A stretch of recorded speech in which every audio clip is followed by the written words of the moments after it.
అస్సలు బాల. సరే, ఇంకా రైతులకు సంబంధించి మాట్లాడదాం.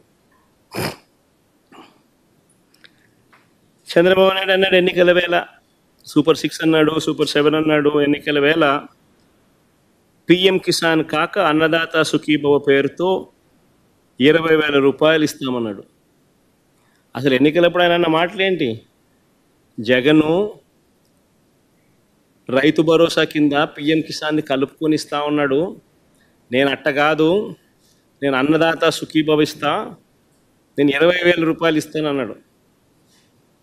పిఎం కిసాన్ కాక అన్నదాత సుఖీభవ 20,000 ఇస్తా అన్నట్టుగా ప్రతి మీటింగ్లోనూ నమ్మబలికాడు. మరి పిఎం కిసాన్ కింద పక్కన పెడితే అన్నదాత సుఖీభవకు సంబంధించి 53,58,266 మంది రైతులు ఉన్నారు.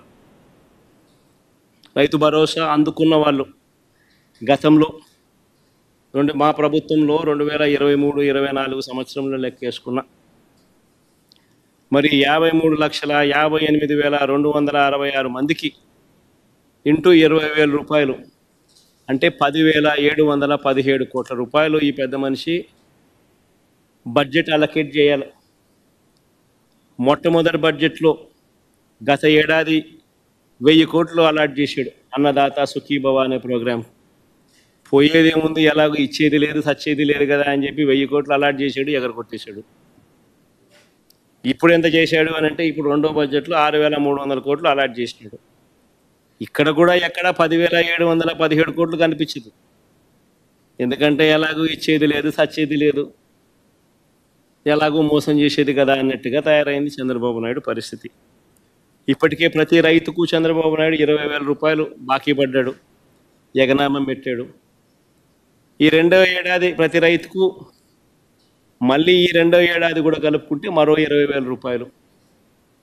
అంటే మొత్తంగా ఈ రెండో ఏడాది కూడా గడిస్తే 40,000 రూపాయలు ప్రతి రైతుకు కూడా చంద్రబాబు నాయుడు ఎగనామం పెట్టాడు, బాకీ పడ్డాడు.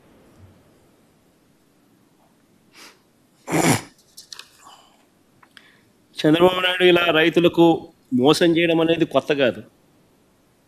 కోర్స్ ఆయన చరిత్ర చూస్తే ఎవరిని, మహిళలకు కొత్త కాదు, పిల్లలకు కొత్త కాదు, రైతులకు కొత్త కాదు. కానీ రైతులకు సంబంధించి ప్రత్యేకంగా చెప్పాలని అంటే నీరు ఎలక్షన్స్ కన్నా ముందు ఎలక్షన్స్ ఒకసారి గమనిస్తే 87,612 కోట్ల రూపాయలు రైతుల రుణాలు, వ్యవసాయ రైతుల రుణాలు మాఫీ చేస్తానని చెప్పి హామీ ఇచ్చి, బ్యాంకుల్లో పెట్టిన బంగారం విడిపిస్తాను అని చెప్పి హామీ ఇచ్చి, చివరికి 87,612 కోట్ల రూపాయలకు గాను కనీసం వడ్డీలకు కూడా సరిపోని విధంగా తన 5 సంవత్సరాల అప్పటి పాలనలో కేవలం 15,000 కోట్ల రూపాయలు మాత్రమే విడల్చి చేతులు దులుపుకున్న పరిస్థితుల మధ్య చంద్రబాబు నాయుడు ఎలా ఓడిపోయాడో మనమంతా చూసాం. మళ్ళీ ఈరోజు సీఎం అదే పద్ధతిలో మళ్ళీ రైతులను మోసం చేసే కార్యక్రమం మళ్ళా జరుగుతూ ఉంది. ఇప్పటికే రైతులకు 20,000 రూపాయలు మోసం చేశాడు, గత ఏడాది ఇవ్వకుండా ఎగరగొట్టేశాడు. ఈ సంవత్సరం మళ్ళీ 20,000 రూపాయలు ఎగరగొట్టే కార్యక్రమానికి చంద్రబాబు నాయుడు శ్రీకారం చుట్టాడు. ఇది మన కళ్ళ ఎదుటే కనిపిస్తా ఉన్న సత్యం. సరే, కాస్త ముందుకు పోతే ఇంకొక పథకం